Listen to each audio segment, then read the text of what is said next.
It is Top 5 Tuesday here on Main Street Sports Today, presented by the Tennessee Orthopedic Alliance of Columbia. That's Wade Neely. I'm Maurice Patton. We are in the Lee Company studios here in Columbia, the well-lit Lee Company studios. Every day here we lit in Columbia. Well, yes, sir. It is figuratively lit every day on Main Street Sports Today, but today it is literally lit. You can see. Let there be light. Yes, sir. Ready to rock and roll, baby. Absolutely. Big show, as usual. It's lit. We've got Christopher Gabriel, the biggest Tennessee fan on the West Coast, bar none. I mean, I don't know. You could probably stretch that out. He's pushing it. The biggest UT fan west of the Mississippi. Okay, yeah, I'm willing to go that far even. Yeah. And who knows? We got a lot of diehards here in the Volunteer State, but man, he is all in. There ain't no doubt about that. and he's going to tell us why Saturday was not an elimination game, because I am growing more and more convinced that it was, despite everything we were told. That's how we know that he's a diehard Tennessee fan, because, sometimes you struggle to grasp things when they're presented. I mean, but I will listen to his logic as far as why it wasn't. Yes, because I trust him. UT fans by design are not always the most objective. This is true, but he's a fairly logical dude now. So, I mean, I'll give him his props. I'll listen to him. He'll have a compelling case. Mm-hmm. And you and I will sit here and, we'll politely nod and listen. And, who knows? Maybe by the end it might be enough to sway me one way or the other, but until this evening. We'll see. Yeah. Well, until tonight. This is the closing arguments, I guess. Absolutely. We'll see if we can get this segment to the College Football Playoff Committee between now and when they announce their third bracket projection later on this evening. But yeah, Christopher will be with us here in the next segment to talk a little UT football. We'll also be talking some NFL. Monday Night Football last night. I missed it because I was actually working, but I feel pretty good actually that I did miss it. Yeah, I'm battling the illness, and last night was a great night. Pop you some NyQuil, and you don't have to worry about what went down at Jerry World, which was great. Well, there was something that went down at Jerry's World. Actually, a piece of the roof fell off. Among other things. It's been tough. There were cheeks that were shown Friday night at Jerry World. There was cheeks on full display Monday night at Jerry World. Let's just put it to you that way. It sounds like. Yes, we will talk NFL. We'll talk some more college football. We mentioned Tom Herman's firing at FAU yesterday. We will talk about what that means to that staff and a couple of other firings that kind of went under the radar here over the last 24 to 48 hours. So we'll get into that as well. Big ball game in the National Basketball Association tonight. Talking about the Grizzlies and the Nuggets and the Emirates NBA Cup. That's exactly the one. Okay. Yeah. Well, I thought so. We'll talk more about that. Also, another big one besides that one. Wade's pockets got a little bit heavier last night. We'll talk about that as well. Absolutely. So, we've got plenty to get to. And again, it is Top 5 Tuesday here on Main Street Sports Today. We will close the show by giving you our top 5 one-hit wonders from the music world. This is going to be fun. Looking forward to it. I was in the parking lot listening a couple moments ago. I feel like I've got a pretty good list already, and that's just from the ones that were in my rotation. So we'll see what else we can come up with. Okay. All right. So we are locked and loaded and lit. So let's go ahead and give you yesterday's results and today's schedule on the rundown. This is the rundown.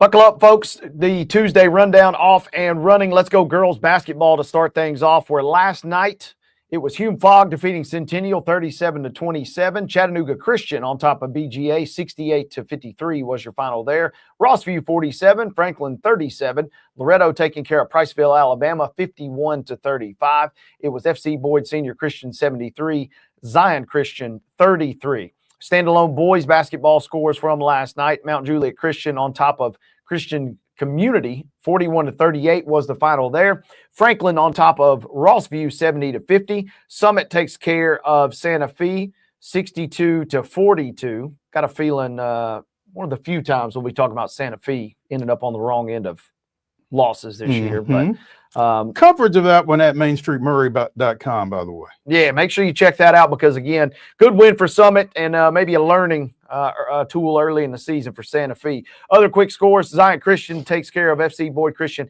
94-53. Big one there. It was the Houston Texans on top of the Dallas Cowboys last night. 34-10 was your final score in that showdown. Today's high school basketball schedule as it relates to local programs. Beginning at 5 o'clock, Oak Ridge plays Lebanon, site unknown. 6 o'clock tip, Page at Brentwood Academy. Fairview travels to Cheatham County. Clarksville hosts West Creek.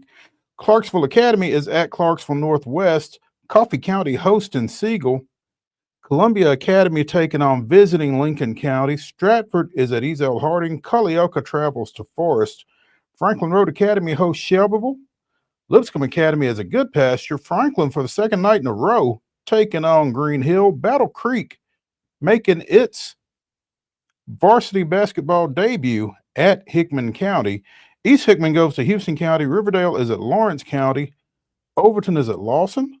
Marshall County hosts Laverne. East Nashville is at Martin Luther King. Eagleville goes to Murfreesboro Central. Hampshire is at Perry County. To continue, Friendship is at Rockvale. Centennial goes to Smyrna. White House is at Springfield. Montgomery Central travels to Stewart County. Tullahoma hosting Oakland. Dixon County is at Waverly. Harpeth is at White House Heritage.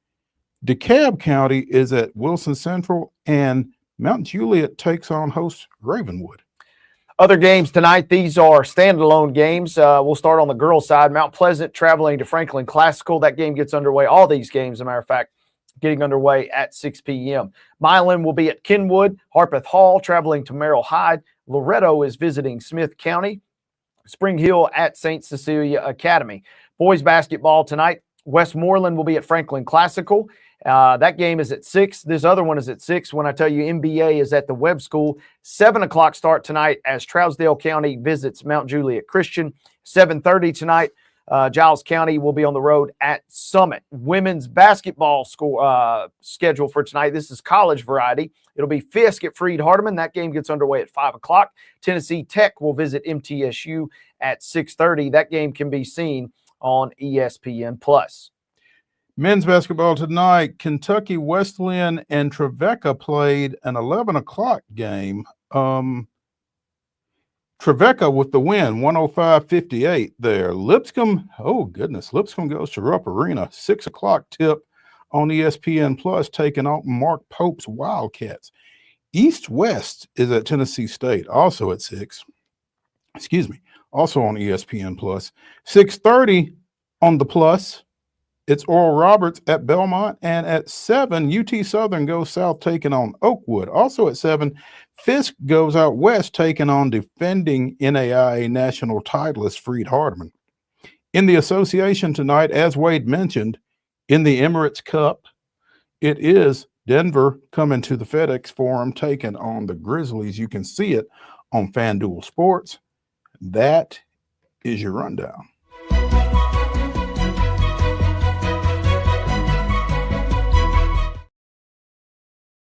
Your top story brought to you as always by the fine folks over at Piggly Wiggly in Neely's Mill in Columbia. Be sure and check out their delicious daily deli lunch options available from 11 a.m. until 6 p.m. Also, their hand-cut meats and everything is cost plus 10% at the cash register. Piggly Wiggly, Neely's Mill, Columbia, bringing you our top story. And, you know, if there is a tiebreaker that's based on plus minus or margin of victory or whatever. Kansas City, formerly UMKC, they have dropped the Missouri now from their name, but Kansas City with a second win of this season by 85 points or more, as the Kangaroos knocked off Calvary University 119-19 last night. 119-19. Now, 100-point win. 100-point win for the Whoa. Roos. Calvary University competes in the National Christian College Athletic Association. They are a Division II school in the National Christian College Athletic Association. Formerly a Bible college, they have no scholarship players. So obviously they're all walk-ons. But Calvary's 19 points were the fewest points allowed by Kansas City. Mm-hmm. The previous record was 23 when they played Division III Rockhurst nearly 41 years ago, back in 1983. Goodness gracious, 1983 was 41 years ago. 18 made threes in that ball game last night, 37 rebounds in the first half. Just 2 weeks ago, Kansas City defeated Kansas Christian by 88 points. I want to pay a compliment to my guys for staying within themselves and not getting caught up in the score. Marvin Menzies, Kansas City coach, said, former UNLV coach, I believe, or New Mexico or something like that. But once the game was obviously out of control, I wonder when that was. Yeah, at what point did that occur? When right? was that? Yeah. Then we wanted to do some specific things and work on some things, but also I wanted to make sure the guys didn't take them lightly in the sense of approaching the game in a way where it's not an honor and a privilege to be able to play. Yes, you keep score and you play for wins, but once that is decided, then you have to play for the respect of the game. Last year, Kansas City defeated Calvary 113-54. I'm sorry, 2 years ago, November 14th, 2022. Before that, they defeated Calvary 94-32. Which begs the question, why does Calvary keep playing this game? That is a great question. You're getting a check, I'm sure, but man, how much of a check do you need to get bopped like that against a team that clearly kind of has shown, hey, that they will. Yeah, we're willing to run it up on you. Yeah. Kansas City goes to Puerto Rico this weekend to play American on Friday and Albany on Saturday. I can tell you I'll be rooting for American and Albany this weekend. Yeah, UMKC formerly not have many fans, shall we say, these days. I just don't think that's how you go about winning friends and influencing people there. So, yeah, best of luck. And, and this one is tough. There's another school. This happened a couple years ago, Grinnell College, which is a school up in Iowa. They do the deal where they shoot like 100 3-pointers a game, and they blew out. I forget what school it was. I'm trying to see if I can pull that up. Recently? But 2013. Oh, okay, when they scored 138 points over Faith Baptist Bible. But, we're talking about a team that, Grinnell's obviously kind of got that.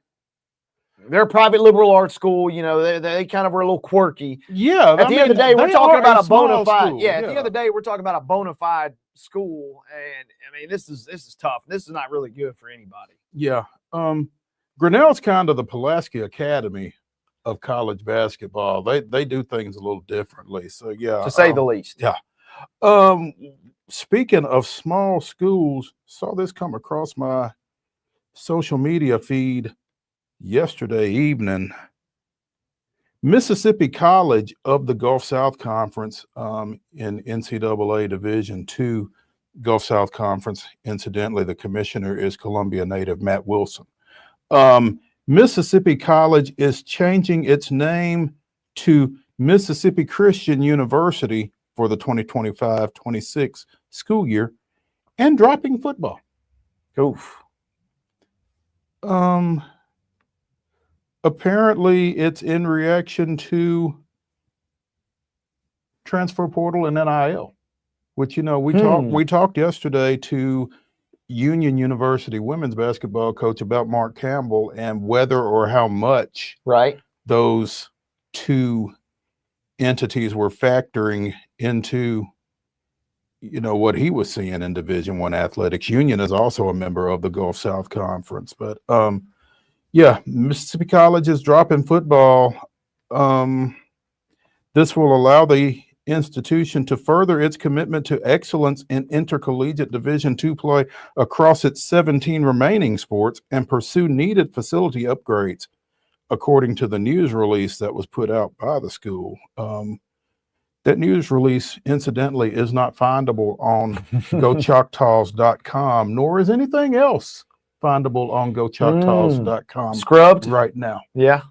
You go and all you see is a couple of gold and blue stripes across the screen. I don't know if that's incidental, that the website just happened to go down here at the last bit, because I wanted to go and look at the roster and see how many kids from Tennessee that they have. Because again, it's in Clinton, just outside of Jackson. And, I've, in another life, I did some writing for the GSC and did a couple of things on Mississippi College. And they did have a presence from the Tennessee high school ranks. So, first year coach Mike Kershaw hired off of the staff at Rice.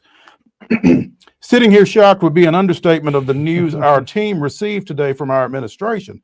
It is horrible for these kids that because of poor decisions from people, now 105 kids and coaching staff's lives are about to change. My number one thing is to find these kids a new home to play the game they love. I have kids on this team that can play at all levels. Please reach out to me if you have any questions about any of them. These kids are good kids that will make your program better on and off the field. Pray for these kids and our staff going forward. And again, please reach out to me about our players.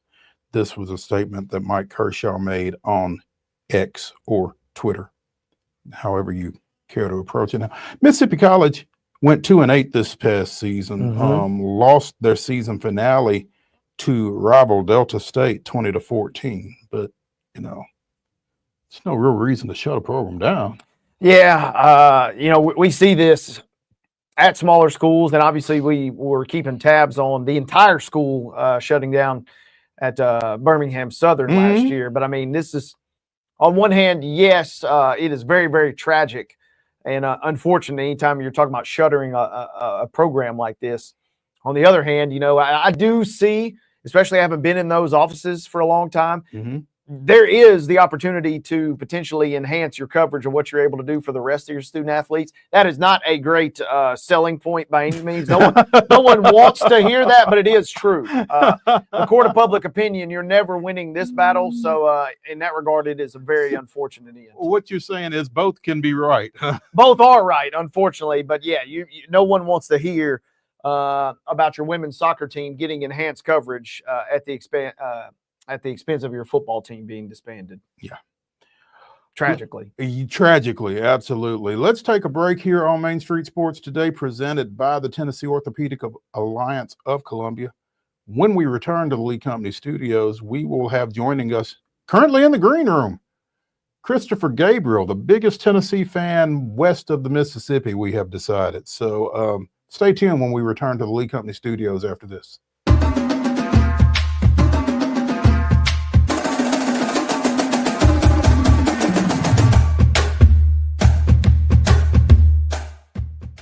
Whether you're an athlete or a weekend warrior, when it comes to your performance, don't settle for anything less than excellence.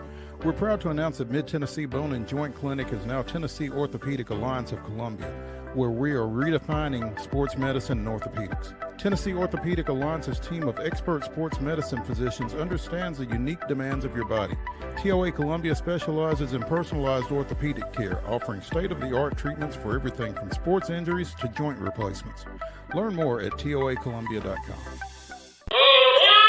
Step into the Lionel retail store at Opry Mills, Nashville, and you'll be captivated by all the magic of the 123-year history of Lionel trains.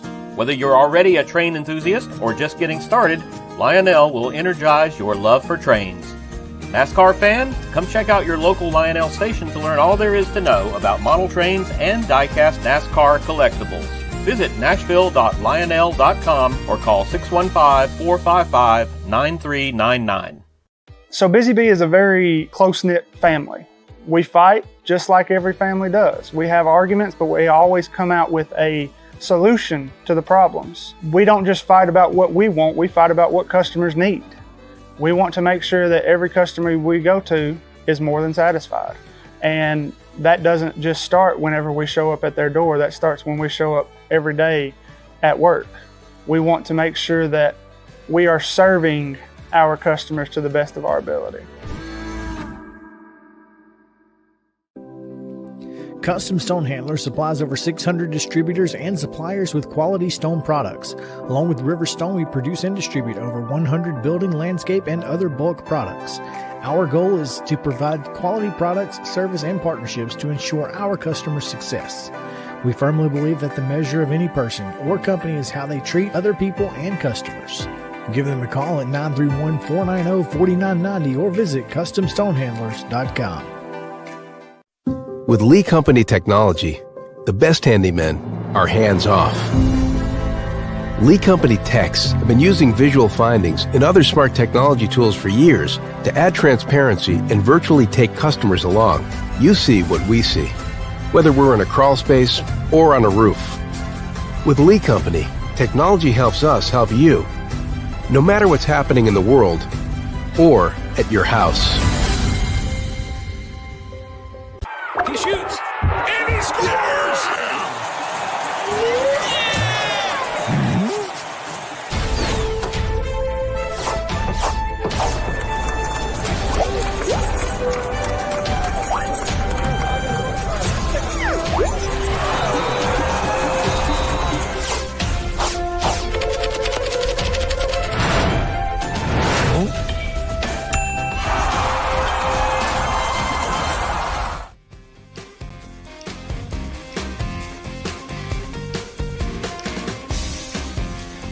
Top 5 Tuesday continues here on Main Street Sports Today, presented by the Tennessee Orthopedic Alliance of Columbia. That's Wade Neely. I'm Maurice Patton. In our final segment, Wade and I will be giving you our top 5 one-hit wonders from the music world.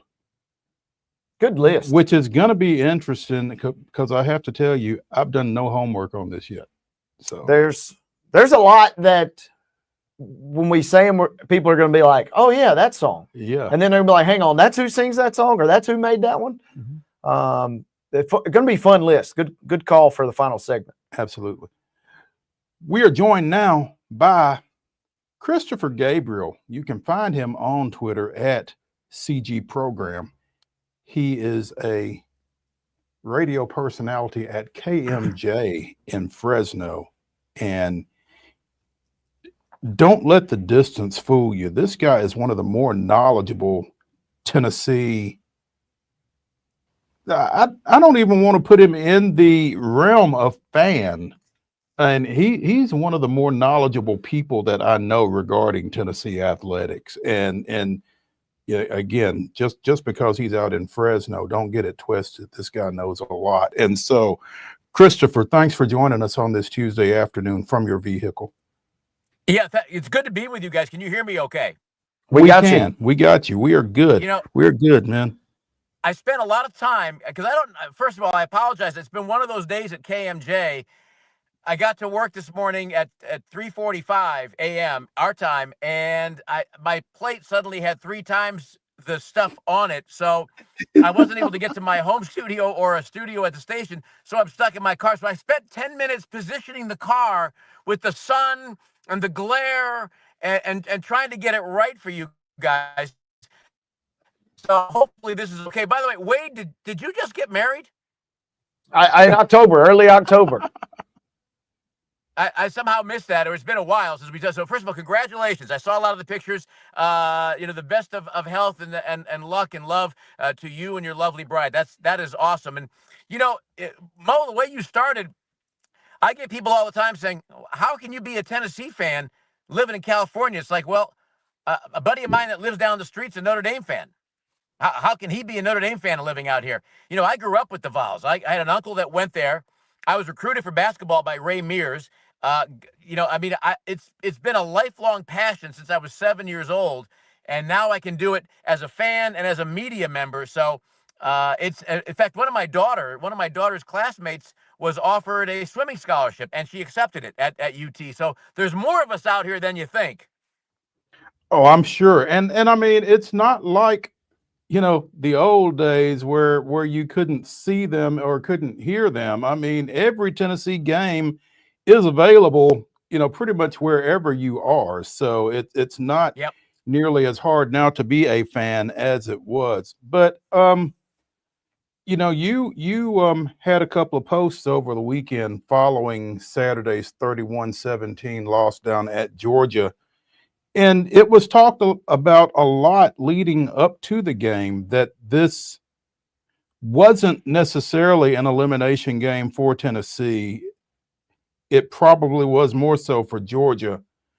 But, you know, when we see the Associated Press poll come out yesterday, and if you kind of parallel those positions in the AP poll to the college football playoff rankings that will be released tonight, if they mirror each other, Tennessee would be the first team out based on, you know, Boise State having to get in and how everything else falls.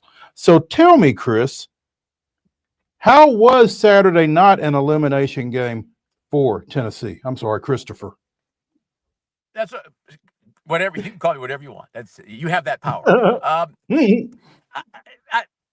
I don't. I've never thought that game was an elimination game. That's a narrative that media colleagues of ours at the national level like to push, and a lot of folks that push that narrative are not really looking at the variables, the bullet points in play. I don't know in what world a win over Alabama doesn't matter. I had Adam Rittenberg. He's a regular from ESPN. He's been a regular on my show for years. And I posted the audio, and I know you've heard it, where he said, I hope that the committee this year puts more emphasis on good wins than bad losses. The Georgia loss is not a bad loss. That's a tough environment to play in. It was a one-score game with less than 6 minutes to play. And what a lot of fans will say, well, yeah, but you got outscored 31-7 after leading. That's true, but it was a one-score game with under 6 minutes to go, any way you slice it. And there were a lot of ways that the Vols could have won that game. They didn't make the plays. Georgia made more plays. I know that there's a lot of focus. There's been a lot of focus on the officiating. The Vols didn't lose that game because of officiating. There were some terrible calls, terrible down calls, but the Vols didn't make enough plays. The Vols missed too many tackles. They dropped too many balls. There were some blocking assignments, especially on Boo Carter on a run back, a punt return. There was a missed blocking assignment that would have sent him to the end zone. Vols ended up getting 3 on that play instead of 7. There was things like that. A couple of overthrows, didn't take enough deep shots, and the Vols got outplayed at the line of scrimmage on both sides. Not so much in the first half, but definitely in the second half. But that aside, this to me was not an elimination game. I don't know how you can have an elimination game for Tennessee going into the game with one loss when you have games coming up like Ole Miss at Florida, Indiana at Ohio State. You have Notre Dame taking on Army. I don't know what's going to happen there. I mean, Notre Dame usually wins that game. Army is obviously a very difficult team to plan for the way they run their offense. And then they have to go out. Notre Dame has to go out to play USC in the Coliseum. That should probably be a win. But there's so many different things that can happen in the next couple of weeks, including this weekend. And for that matter, the Vols, they will beat UTEP. Will style points matter? Probably not. But the Vols will have to win and win convincingly in Nashville in 2 weeks. I think the Vols will win that game. I mean, Vandy's a very good team. The Vols are better. I think the Vols have a lot more to play for than Vandy will. But elimination game, fellas, Saturday night, that was not an elimination game. That might be something that Heather Dinich, who I respect and like a lot, she's been on my show a lot, but Heather Dinich has kind of hinted and alluded that was an elimination game. It was not an elimination game for us. I like to tell fans that just because somebody at the national level says something, that doesn't make it true. That doesn't make it so. It's one opinion. It's like a reviewer in a movie theater. I have a guy that comes on regularly with me from the Daily Beast, and he's always the first to say, I am one voice, one pen, one computer, one opinion, and that's it. What I'm learning as much as anything from this conversation is we need to get a hold of Christopher's Rolodex. So, subtle flex there. Yeah, he flexed on us a couple of times there. Yeah, but no, that's okay though. I'm glad that, you know, being able to have conversations with knowledgeable people is a good thing, and that's what we try to do here. But you know, you mentioned Indiana, Ohio State. If you are a UT fan, how painful is it having to root for Ohio State this weekend? Yeah, well, first of all, let me just be clear about something. I flex about you guys too. Like, you know, listen, Mo and Wade, I go on that show. I mean, I sent out the link to your show to about 70 people. So, you know, make no mistake. And the other thing is, you and I both of you know that our business is about relationships, and you develop those relationships over the years, and some people develop them with you. And that's why I mentioned Adam and Heather, especially Adam. He's been great. He's a guy who is a big time national guy, and he always makes time to come on the program, and I really appreciate that. So that's all it is. I can mention a few others if you want, but I'll skip that till later. It is, you know, rooting for Ohio State. You know, I'm going to put all of that other stuff aside and OHIO this weekend. I mean, listen, I think we all agree. Anybody who Pantone 151 that we don't want to just see a win. We want to see them bury them this weekend. And really, a lot of people are saying, "Oh, it's a foregone conclusion. Ohio State's going to crush them." Is it? I mean, does anybody? Do we really know how good Indiana is? Because, you know, they played Michigan. It's a 5-loss Michigan team. And somebody, by the way, somebody next to me just now just looked in the mirror, like in the car window, like that. Like, yes, I'm on a radio show. That's what I'm doing. For heaven's sakes. You know, some of the national experts making a big deal out of Indiana beating Michigan. Was it a big deal? Michigan is average at best this year. This is not the same Michigan team that beat Washington in the national championship game last year. And not breaking news. They beat them by 5 points at home in Bloomington. And I mean, you can make the argument that Indiana was fortunate to get out of there. Now, you can also say every team that's having a special year has that one game where things aren't really clicking right. But if you look at this game realistically, you would think that Ohio State is going to really take it to them. But we've also seen Ohio State have games in Ohio Stadium in the Horseshoe that you would think they're going to win by 25, 30 points, and it's a game with 5 minutes to go. So if the Ohio State, with apologies to Dennis Green, the late Dennis Green, if they are who we thought they were, Ohio State will show up and they will pound Indiana. If they don't, that's a problem. We're going to have to, you know, be looking at the same time to what's going on in the swamp with the suddenly rejuvenated Florida Gators. I mean, for me, it's a little harder for me to root for Florida and Lagway and Billy Napier, you know, in the retention pond, taking on Ole Miss than anything else. And I don't think Ole Miss going in there, coming out of there with a W. I don't think, fellas, I don't think that's a foregone conclusion either. I want to go back to this Ohio State-Indiana matchup for just a second, though, because while it's not a foregone conclusion that Ohio State bludgeons Indiana, I don't know that it's a foregone conclusion that Ohio State wins this game either, realistically, because as much as folks want to say Indiana hasn't played anybody, Ohio State lost at Oregon, which was, you know, again, the crossing 2 time zones that we've seen. They beat Penn State at Penn State by a touchdown, but who else have they played?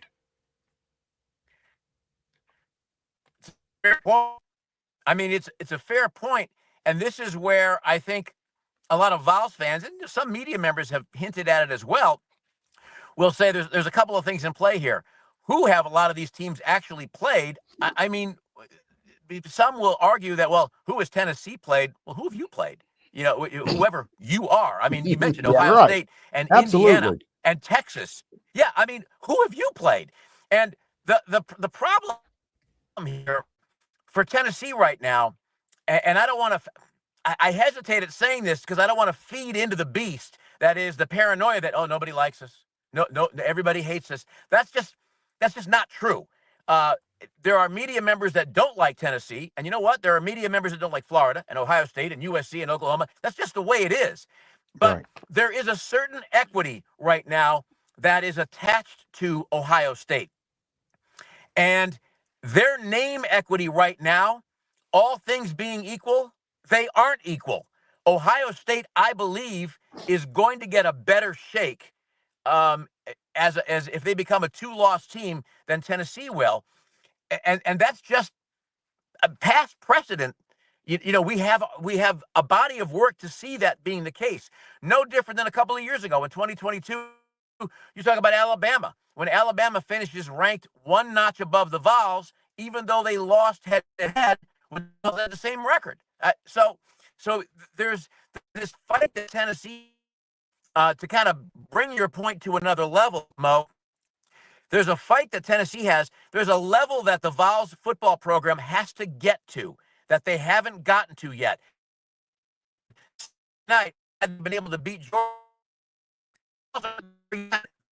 close, but until they get there, they get a degree of attention that they deserve. Fortunately, we all know that's just kind of the way it is. Yeah, and Christopher, you know, my big question is kind of blowing this up and kind of walking backwards. On one hand, we're so blessed in a sense, we get so many competitive games in these leagues because there are so many teams. The conference schedule gets bigger and bigger. But in the other regard, it kind of speaks to your point about the schedule. There are so few marquee non-conference games now that it makes it really difficult to decide who's good, who's not good, because like I love the way you put it. I mean, it's like, well, who have you beat? And it's like, well, what does a Texas win over Michigan really matter in the grand scheme of things, you know? And they put these games together so far in advance, it's hard to tell. And so on one hand, we are fortunate we get so many great SEC games on a week in, week out basis. But in years like this, where there's not clear dominance, I think, across the board, we're kind of, in many regards, it's kind of a crapshoot. I'm glad I'm not on the committee tonight, it sounds like. No, you're absolutely right, Wade. And I mean, as fans, as media members, we want to see great matchups. I mean, tell me an Alabama fan that really was jazzed up to see them play Mercer. Or how many UT fans, it wouldn't surprise me to see empty seats in Neyland this weekend. I know it's senior day. It's the last time to see them, see the boys up close in the cathedral, but it's UTEP, and it's an early game, which a lot of folks like. But I would much prefer, you know, it's that double-edged sword. It's that line we're walking where, on the one hand, you like to have a chance to these non-conference games to make sure or hope that you're going to win, but at the same time, you're going to get a lot more credit for playing a big boy out of conference and beating them. And given all those factors, I would love to replace a UTEP with a Wisconsin or a Purdue or whomever, because if you want to be the best, you got to play the best. And I think you're going to get a lot more credit as this whole thing moves forward. You're going to get a lot more credit when you play a major non-conference game and win it. We thought NC State was going to be that. NC State hasn't turned out that way. But I think the Vols have been unfairly criticized for that. Well, who'd you play? NC State's nobody. Well, nobody thought that before the year started. I mean, we all thought that NC State was going to be a legitimate opponent. And when the Vols went in there and beat them handily, it's like, this is a good win. Top 25 at the time. What's going on? Yeah. And even in conference, people dismissing winning over Oklahoma. Listen, I've been to games in Norman, and anytime you go into that stadium at night and win, they're never going to be a terrible team. That's a good win. You go into Oklahoma and win at night, that's a good win. It might not be a great win, but it's a good win. So these non-conference games, it does become well, who have you played? Well, here's who we played. And the committee, is the committee looking at every variable as accurately as they should? Are they looking at matchups? Are they looking at strength of schedule? Are they looking at those numbers? Because in a lot of those categories, and we don't need to go over all of them here because the Vols fare very well. The Vols fare very well. And if you look at that Georgia game, if somebody wants to say, well, the Vols went to Georgia, lost by 2 touchdowns. Vols led that game 10-0. Vols were tied at 17-17 at the half. The Vols may have been outplayed in the second half, but they were right there. A couple of years ago, a lot of Georgia fans wanted to say, well, yeah, we took our foot off the gas. That's why the game was a little closer. That didn't happen. That didn't happen Saturday night. Nobody took their feet off the gas or their foot. I guess you don't really drive with 2 feet. You drive with 1. But, nobody took their foot off the gas that night. And a play here, a play there, and that game could end up different. It didn't. Mm-hmm. But the Vols deserve more respect than what I have seen and read and people I've talked to than what they're getting right now. That, again, all comes with that caveat of beating UTEP, which they will, beating Vandy, which we want to see that they're going to. Well, and that's the other key point for me. I mean, we use the term elimination game as such a buzzword this season, obviously, but we don't really know, obviously, if it truly was or is until we see how the rest of things shake out. Because if Texas A&M knocks off Texas, I mean, give me Texas's, like to your original point, give me Texas's best win at that point. I mean, there are quite a few variables at play here. And so, we are using that term to sell the game, but grand scheme of things, it's not over till it's over. The Vols went down to my audio in my car is acting a little crazy. The Vols go down to Georgia. They lose. Texas is playing at home, and they get spanked. I mean, where do you put all that? And like you said, let's go right down Texas' schedule. You want Texas Longhorns, hook 'em, baby. Yeah. Well, who have they played? I mean, who have they played? And it is by no means out of the realm of possibility that they lose to A&M. We all know what that rivalry is about, and they haven't played in a while. It's going to be a great game. On paper, A&M is not the team that Texas is, but I don't know that there's that much difference. And I'm not by any means some huge detractor. I can't stand Texas, but I'm going to look at them objectively and say that's a good football team. Are they a great football team? In my view, I don't think they're as great as everybody has made them out to be. I just don't. And, other people can have their own opinions, but that's where I've been basically from the first couple of weeks of the season.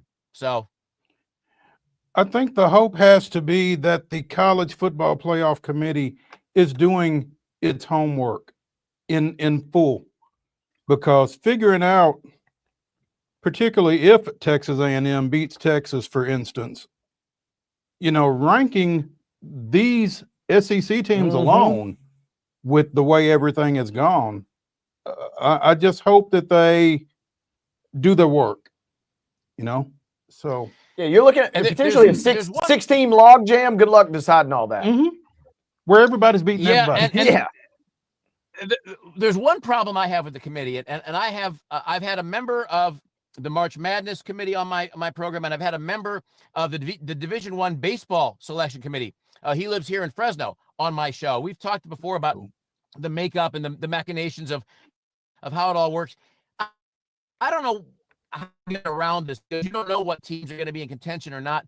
But fundamentally, fellas, it bothers me that you have 5 athletic directors on this committee that can easily put forth either direct or indirect influence into their conference and wanting to get somebody that maybe doesn't necessarily deserve it.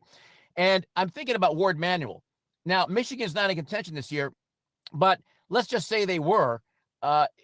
what we always hear is that, well, if it's a school that's being discussed, they will recuse themselves and they'll be out of the room.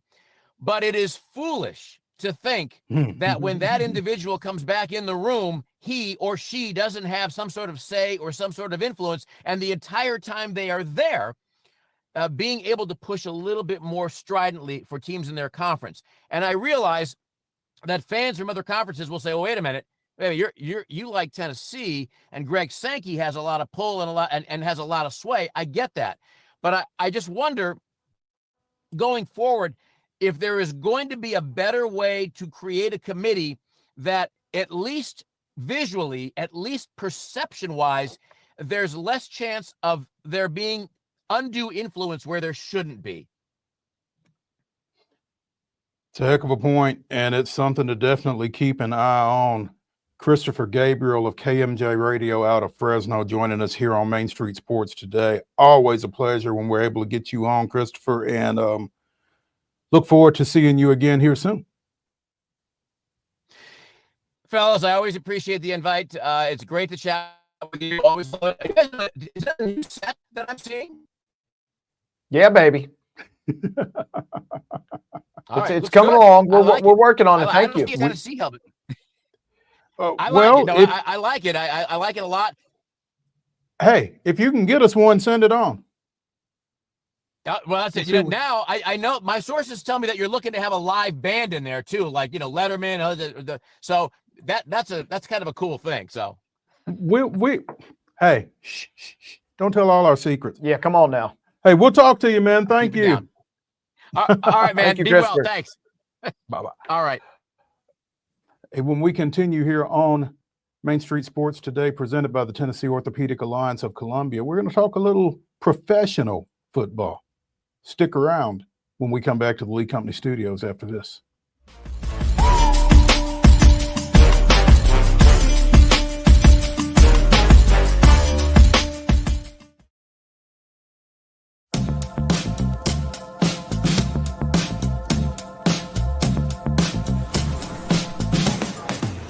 Do you want to be a bad man? Yes, you do. Do you want to taste sweet salvation underneath the summer moon? Do you need another hand now? Yes, you do.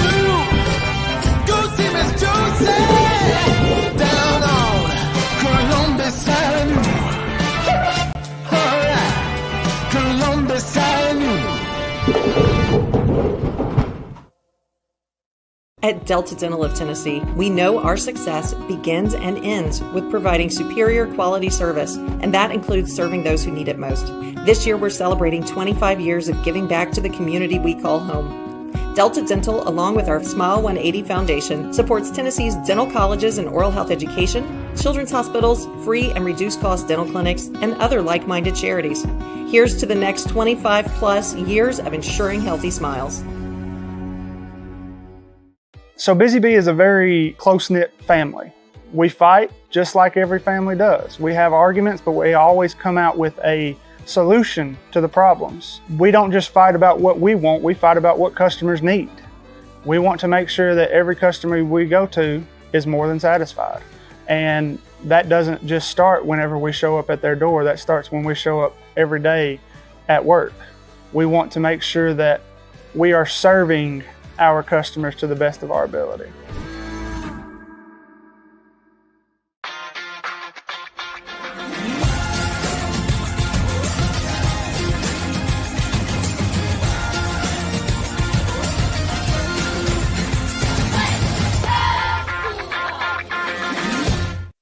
With Lee Company technology, the best handymen are hands-off. Lee Company techs have been using visual findings and other smart technology tools for years to add transparency and virtually take customers along. You see what we see, whether we're in a crawl space or on a roof. With Lee Company, technology helps us help you, no matter what's happening in the world or at your house. Whether you're an athlete or a weekend warrior, when it comes to your performance, don't settle for anything less than excellence. We're proud to announce that Mid-Tennessee Bone and Joint Clinic is now Tennessee Orthopedic Alliance of Columbia, where we are redefining sports medicine and orthopedics. Tennessee Orthopedic Alliance's team of expert sports medicine physicians understands the unique demands of your body. TOA Columbia specializes in personalized orthopedic care, offering state-of-the-art treatments for everything from sports injuries to joint replacements. Learn more at toacolumbia.com.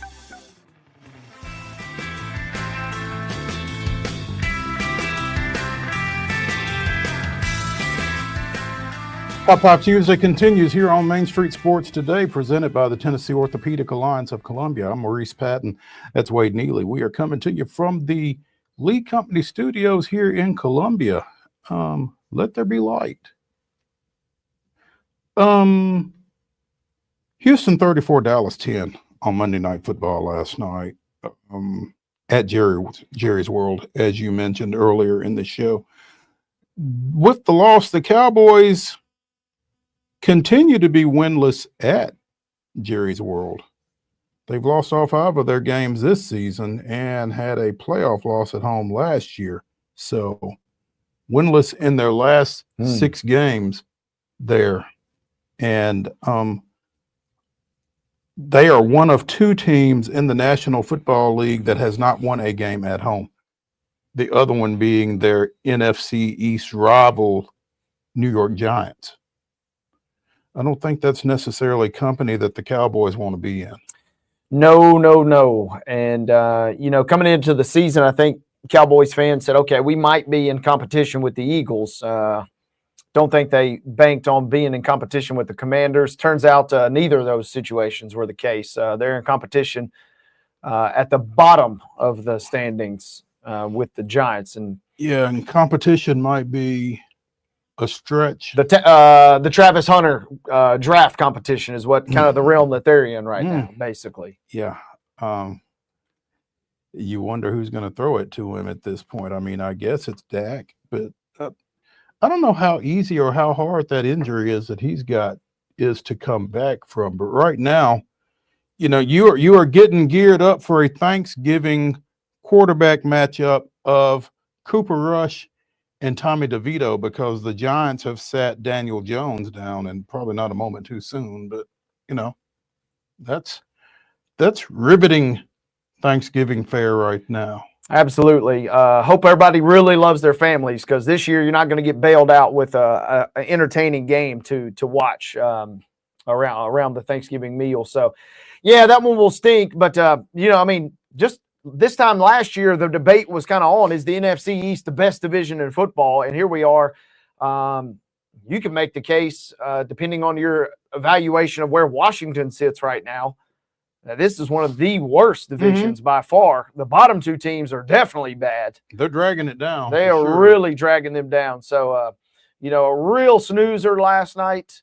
The scheduling gods were merciful that at least a few other items were on the docket. And like I said, I was off to La La Land with about a NyQuil there. So tuned in for just a nanosecond, just long enough to see. Literally the one play I watched was Cooper Rush fumbling, Cowboys picking it up, and then they fumble again, and the Texans run it in for a touchdown. And apparently they dropped 2 other surefire pick sixes over the course of the night. So the Texans could have had 3 touchdowns on the defensive side of the ball. And that was enough to kind of make you say, you know what? I'm just going to cash it in right here. That was the one play right before bed. I said, yep, this is going about as well, or, about what I thought would happen. And then, our business is done here. So, when a team's bright spot is its kicker, that kind of tells you something. Brandon Aubrey, for the 2nd straight year, has made at least 10 field goals from 50 yards or more. He is the first kicker in NFL history to do so. And again, I'm not sure that that's something that the Cowboys are going to be touting. No, and he has come on, especially in the last 2 years for them. But yeah, to your point, that is not something that that franchise wants to be known for. It is, like I said, hey, we got a great kicker. They are an unserious franchise. They have been all season long. And well, they have been going back to the preseason. their off-season strategy was to, on one hand, I get it. You lock up your guys and you put a mountain of faith in your stars. And if the slightest little deviation, which we know over the course of the NFL season, there are bumps, there are bruises, there is going to be injury concerns. You have no depth behind it. And as a result, they are the laughing stock. More so than the Giants. We knew the Giants are going to be pretty bad. I don't know that a lot of folks anticipated the Cowboys would be this bad this year. Right. And I think that's the thing. I think it's like, kind of a misplaced sense of self to some degree. I think Dallas certainly expected to be better. Dallas's fan base expected them to be better, but I'm not sure, based on what. So that's kind of where they're at. And on the other hand, real quick, that was a big win for the Texans, who'd kind of been floundering a little bit. Granted, they're in the AFC South, so they have a little bit of a hall pass for the rest of the year. But they were in desperate need of a win, so it was good to see them kind of take care of business. Jets general manager Joe Douglas was in the final year of his contract. What did the Jets accomplish by firing him today? I think what they accomplished was Woody does one final act before, he resumes his post in the new Trump administration. Woody, after he was gone for, 4 years to where's it, Ireland or the UK? I forget where he was. I think it was Ireland. He comes back and, it's just one last, little bit of flex from his end. It's been a dumpster fire all season. This year, the bad part for the Jets this year was they dared to dream a little bit. Pretty much another unserious franchise that kind of had a little bit of hope. And, the schedule even kind of broke their way earlier in the season. And then things have absolutely run off a cliff. So that's a franchise that is in need of a full rebuild. Douglas served in his position as GM since 2019. The Jets did not post a winning record in any of his 6+ seasons in charge. Since his arrival, 8 different quarterbacks have started. Sam Darnold, Luke Falk, Trevor Siemian, Joe Flacco, Zach Wilson, Mike White, Tim Boyle, and Aaron Rodgers. Not a lot of luminaries on that list. Nope, it's been tough. And,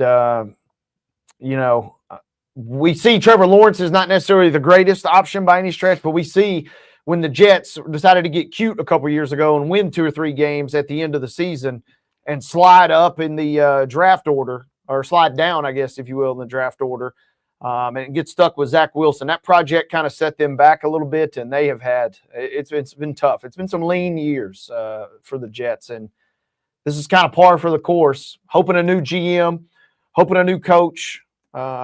It's still going to stay in the Johnson, family, if presumably he's going to be departing again, Woody, that is. Hopefully they get something going because, man, they have mortgaged a lot for this little 2-year window, and it does not look very promising going forward. Phil Savage has been appointed interim general manager of the Jets, has been with the team as its senior football advisor. Now, is this the same Phil Savage who... Okay, he's no longer with the Senior Bowl, I don't guess. Presumably not. That would be kind of odd. Swanee graduate, Phil Savage. There we go. Maybe always a Tennessee connection, right? They've tried every sort of move this year to really get things back to good, and the joke is even, beyond salvage at this point. The schedule does get a lot easier down the stretch, but they've got way too many losses, and it's turned into too much of a dumpster fire. This is going to be a full rebuild. This is a team that, if the season ended today, they'd be picking 7th overall right now. And as you say, this is a full rebuild. Does that mean that Aaron Rodgers is elsewhere in 2025? Yeah, it sure feels like it, right? Based on what he's kind of said, based on, the vibes around, it doesn't seem like he's coming back. I don't get that. I don't pick that up. Whether that means he retires or, convinces, somebody else to take a shot on him. Who knows? But it feels like he probably has played. I'll be curious if he finishes the season at this rate for New York. There we go. Hour number 1 of Top 5 Tuesday here on Main Street Sports Today, presented by the Tennessee Orthopedic Alliance of Columbia, is in the books. When we return to the Lee Company studio after this break, we will look at some more college football, because aside from Tennessee and the Southeastern Conference, there's a lot else to look at. So stay tuned when we come back after this.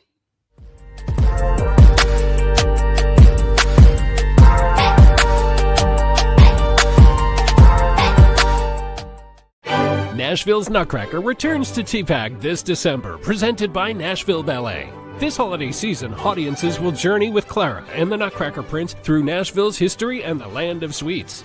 Tickets at NashvilleBallet.com. Hi, I'm Dr. Vilay Saisuka, CEO and founder of Premier Foot and Ankle Centers of Tennessee here in Murfreesboro. We offer foot and ankle care from ingrown toenails to diabetic foot wounds. We also fix ankle fractures and things like that. Call us today to schedule an appointment. We look forward to seeing you. Because here at Premier Foot and Ankle, we believe that the journey begins with happy feet. Whether you're an athlete or a weekend warrior, when it comes to your performance, don't settle for anything less than excellence. We're proud to announce that Mid-Tennessee Bone and Joint Clinic is now Tennessee Orthopedic Alliance of Columbia, where we are redefining sports medicine and orthopedics. Tennessee Orthopedic Alliance's team of expert sports medicine physicians understands the unique demands of your body. TOA Columbia specializes in personalized orthopedic care, offering state-of-the-art treatments for everything from sports injuries to joint replacements. Learn more at toacolumbia.com.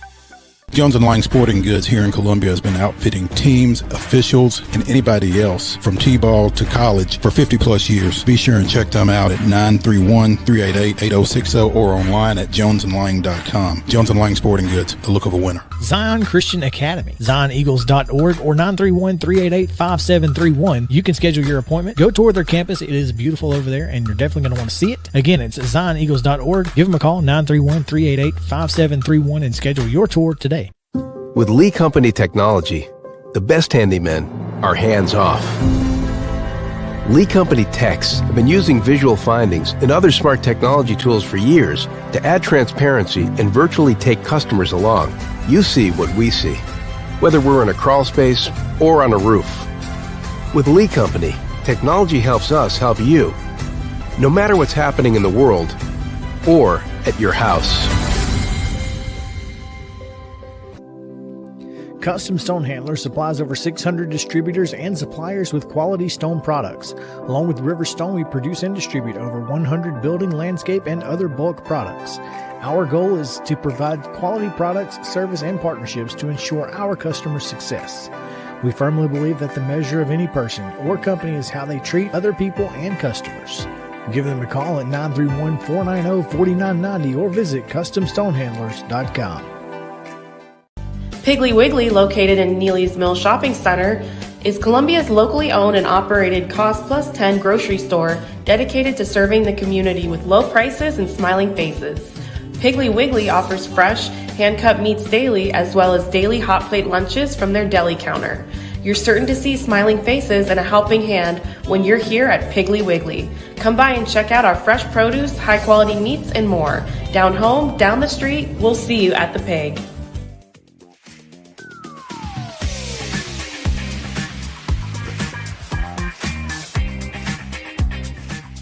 Hour number 2 of Top 5 Tuesday here on Main Street Sports Today, presented by the Tennessee Orthopedic Alliance of Columbia, starts right now. That's Wade Neely. I'm Maurice Patton. We're coming to you from the Lee Company studio here in Columbia.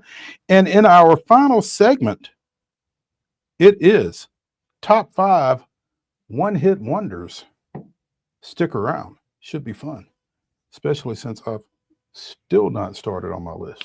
You got more in that noggin of yours than you give yourself credit for. Yeah, I think I'll be able to. The hard part is just remembering the artist. Yeah, exactly. College football, again, the playoff committee will release its third set of rankings and its third set of bracket projections later tonight. And right now, as much as I want to believe Christopher and I want to buy in, right now I feel like, and this is all subject to change. Again, there's still a lot of football left to be played, but I think this week Tennessee's going to be the odd team out. Feels like Tennessee's going to be out, especially with Ole Miss skyrocketing, stock going up, if you will, and Georgia. I mean, just the reverse. What was it? The transitive property right there. Tennessee's got to go down because Georgia's going up, right? I mean, they just played each other. There's no scenario where you could realistically think, all right, well, I know Tennessee lost to Georgia, but let's put them ahead. That kind of is out the window. So I think they will be left out. There's going to be some of that. I mean, there will be, but just this tonight, the recency. If this was, a couple weeks removed, we've seen over the years, obviously, people have selective memories in that regard. But tonight, it does feel like Tennessee is going to be out. And unless something changes, unless some of these teams start to stumble, I feel like tonight, bracket 3.0, if you will, is going to be the one that kind of sets the table because we're running out of weeks, basically, and we're running out of big games for teams, barring some crazy upset. Obviously, if Tennessee loses to UTEP or, if Alabama had lost to Mercer, those type losses, which are never going to happen, it feels like tonight is where we're really starting to tighten the screws just a little bit. Well, and I think in part because we saw, looking at you, Big 12, we saw some pretty crazy stuff this past weekend that really kind of brought a little clarity to the situation. Absolutely. I mean, Big 12 basically went from almost a surefire, hey, we're getting 2 teams in almost undoubtedly to, man, it looks like we're probably only going to get one. They're going to be at this one point. and done, it feels like. Feels like the Big 12 and the ACC are each going to get one team. And that's it. Both getting one, thoughts and prayers. Washington State, the Pac-2, they officially have gone bye-bye as well. So all these conferences now kind of feel like they're going by the wayside, which is exactly kind of how I think a lot of folks envision it. We're going to get a stack of teams from the Big Ten. We're going to get a stack of teams from the SEC. And then we're going to get Boise. And then we'll appease, we'll give a small illusion that everybody else is included by just throwing in a few little bids here and there. But basically a 2-conference playoff is getting closer and closer toward forming here. Yeah. I don't know if this deserves the attention we're going to give it, but there's an article on CBSSports.com in which Alabama Senator Tommy Tuberville, you don't just build a team, you pretty much buy a team now. That was a little bit forbidden when I was in coaching, but now it's legal. Look at Indiana. They went out and bought them a football team, and look where they're at. They're playing Ohio State this week, possibly play for a national championship and maybe in the Final Four. Tommy Tuberville trying to make it seem like nobody ever spent money on college football players until Indiana did so in 2024. Kind of interesting comments, right? It's just, there are some people that I'd be willing to listen to that from. Tommy Tuberville ain't one of them.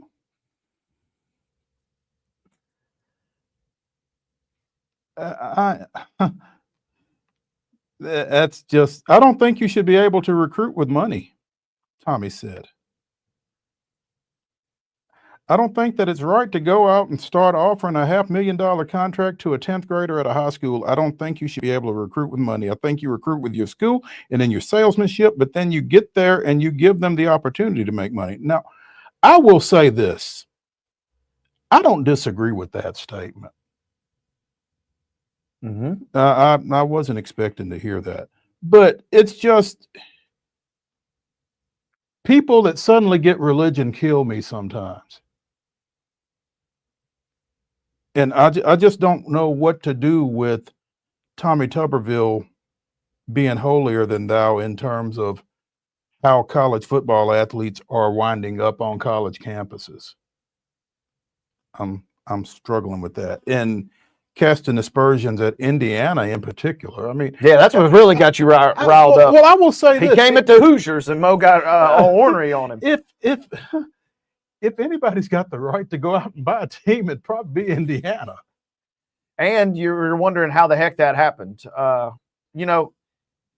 Yeah, I mean, this is headline fodder for sure. And we took the bait because you can't just obviously go out and buy a team. And if you did, I mean, there's no guarantees. We've seen, I mean, there's a reason that Auburn came into this season in the 24/7 recruiting rankings. They were technically, by their formula of teams that can win the national title, Auburn was in that mix because of the talent they had assembled.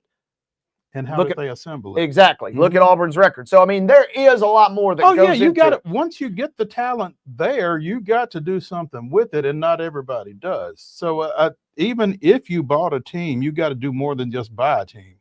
For sure. I mean, this is a pure, obviously, headline grab or, a quote that we're going to snatch and run with. So, and we did. And we did. we took the bait. We dig in the trash every now and again. But I mean, yeah, and the same thing, right? I mean, he's kind of that old school football coach, so he's protecting, the Sabans of the world. Folks, we just saw at Virginia, Tony Bennett stepping down. I mean, there are the coaches that have said, "Hey, I don't got the mental fortitude to deal with this anymore."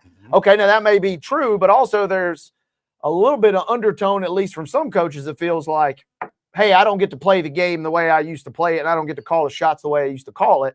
And so, therefore, I'm taking my ball and leaving. And it kind of feels like Tuberville's paying a little bit of lip service there to those guys. Because, yeah, I mean, if that were the case, like we joked earlier, UNLV, as much money as there is in Vegas, how are they not the best team in all of college football? I mean, there's a lot more that goes into it than that. Absolutely. Show your gold used to be a phrase around the Vanderbilt campus. Yes. Apparently, they're going to see some gold this weekend when they go to Baton Rouge. LSU is debuting gold jerseys.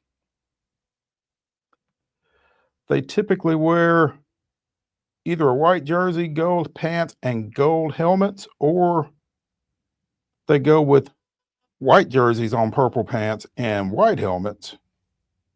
But they are debuting gold jerseys for Saturday night's matchup with the Commodores. Brian Kelly pulling out all the stops.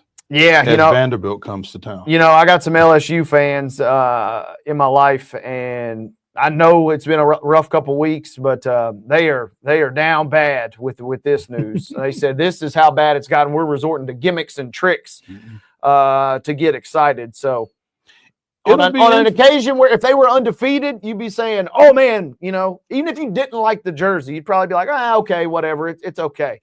But considering the last couple of weeks, it's not a good time to be a fan of the Bayou Bengals, and this has not done much good favor. It feels like. Yeah, I can't see, at least amongst the fans that I've talked with. I can't see the fans necessarily getting fired up about fashion news at this point, but it will be intriguing though, because again, they typically go white, purple, white, hats, jerseys, pants, or they go with the gold helmets, gold pants, and purple jerseys. So I'm wondering what they wear with the gold jerseys. And I'll probably be watching the game anyway, but it does add a little intrigue. How are they going to work that?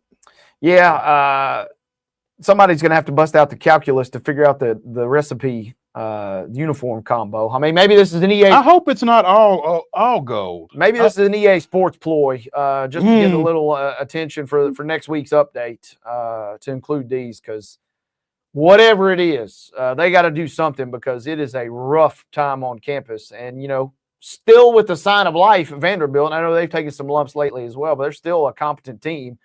And if LSU, no matter what jerseys they're in, the fans don't care if they come out in purple jerseys or bright blue jerseys, for all they care, as long as you get the win and hopefully by a lot. Yeah. And I still think they won't even be happy if they win by a lot after this week. Well, because it's regardless of what the opponent has done to this point this year, it's still Vanderbilt, and LSU would expect to beat Vanderbilt by a lot. Meanwhile, if Vandy goes down here and wins at night, that gets them to 7 wins. Yeah, be a huge win for Vanderbilt. I mean, this game is there for the taking. LSU is absolutely wobbling. Well, go back to this past weekend. That's what I'm saying.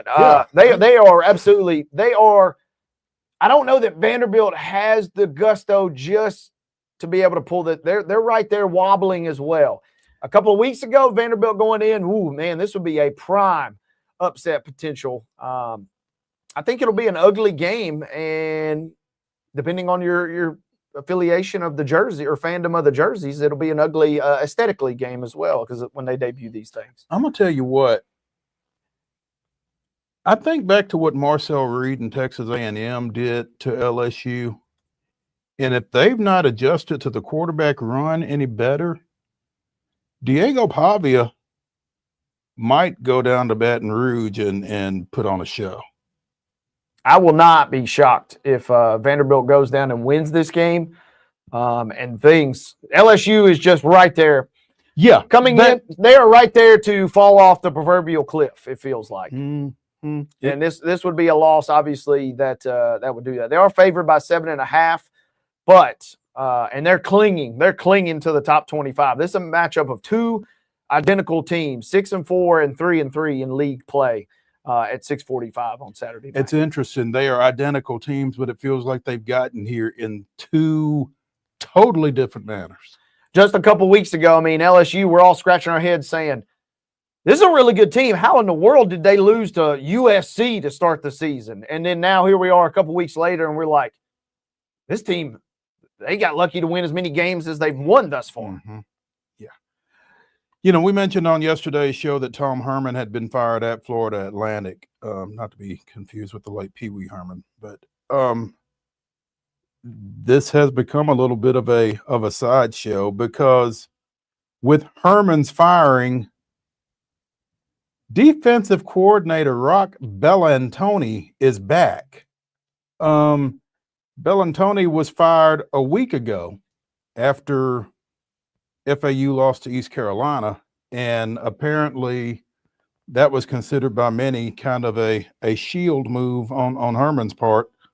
But there was much concern expressed regarding the defensive coordinator's dismissal, and so after Chad Lunsford was appointed interim,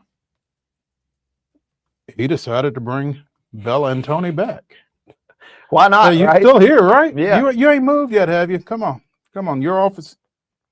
Come on. Let's roll. That's craziness. Feels like, feels like a classic something more than meets the eye type situation. It does. I know.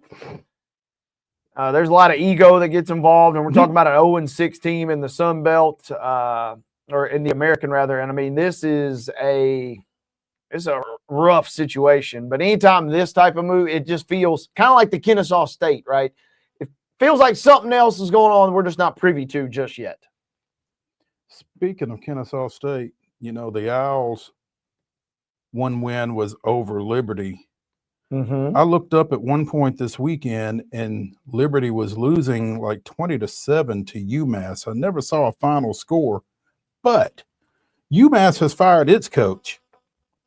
Liberty won in overtime. In overtime. Yep. UMass lost to Liberty in overtime, and they fired their coach. He gone.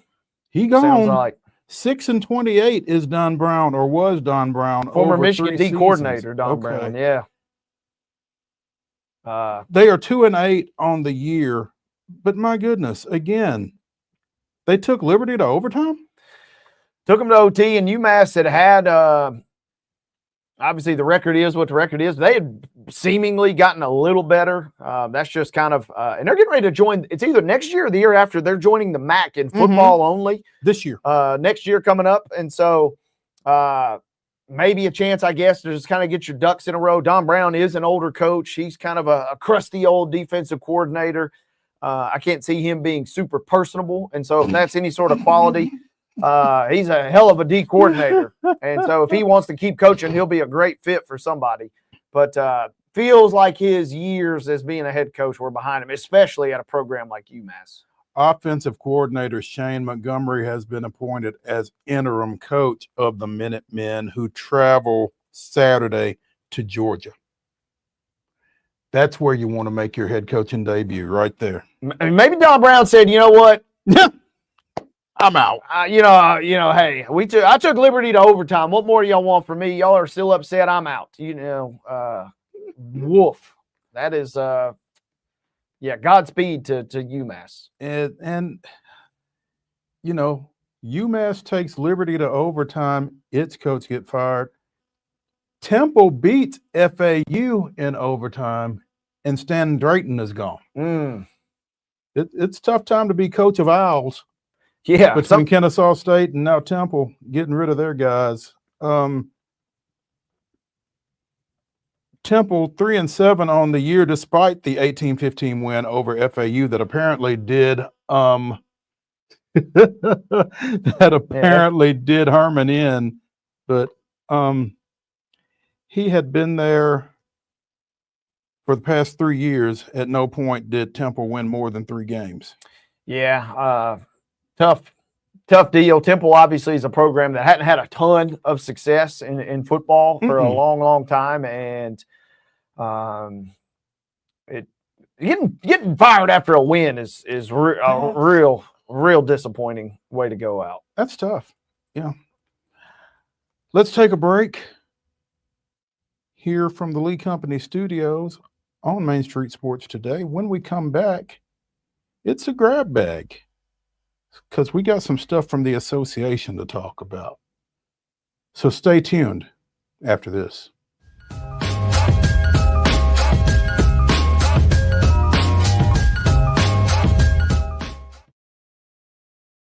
Hi, I'm Riley, a certified physician associate here at Premier Foot and Ankle Centers of Tennessee.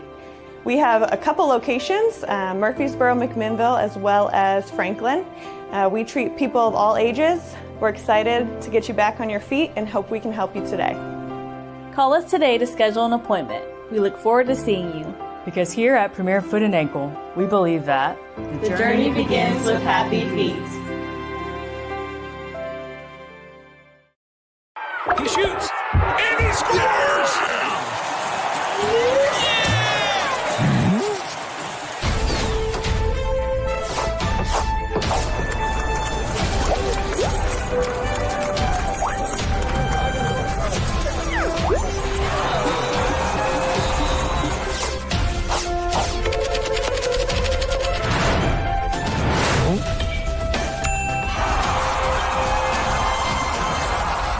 Whether you're an athlete or a weekend warrior, when it comes to your performance, don't settle for anything less than excellence.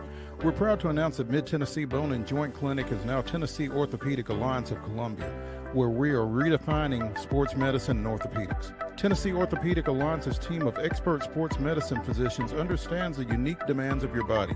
TOA Columbia specializes in personalized orthopedic care, offering state-of-the-art treatments for everything from sports injuries to joint replacements. Learn more at toacolumbia.com. With Lee Company technology, the best handymen are hands-off. Lee Company techs have been using visual findings and other smart technology tools for years to add transparency and virtually take customers along. You see what we see, whether we're in a crawl space or on a roof. With Lee Company, technology helps us help you, no matter what's happening in the world or at your house. Jones & Lang Sporting Goods here in Columbia has been outfitting teams, officials, and anybody else from T-ball to college for 50 plus years. Be sure and check them out at 931-388-8060 or online at jonesandlang.com. Jones & Lang Sporting Goods, the look of a winner. Zion Christian Academy, zioneagles.org or 931-388-5731. You can schedule your appointment. Go tour their campus. It is beautiful over there, and you're definitely going to want to see it. Again, it's zioneagles.org. Give them a call, 931-388-5731, and schedule your tour today. Piggly Wiggly, located in Neely's Mill Shopping Center, is Columbia's locally owned and operated Cost Plus 10 grocery store dedicated to serving the community with low prices and smiling faces. Piggly Wiggly offers fresh, hand-cut meats daily, as well as daily hot plate lunches from their deli counter. You're certain to see smiling faces and a helping hand when you're here at Piggly Wiggly. Come by and check out our fresh produce, high-quality meats, and more. Down home, down the street, we'll see you at the Pig.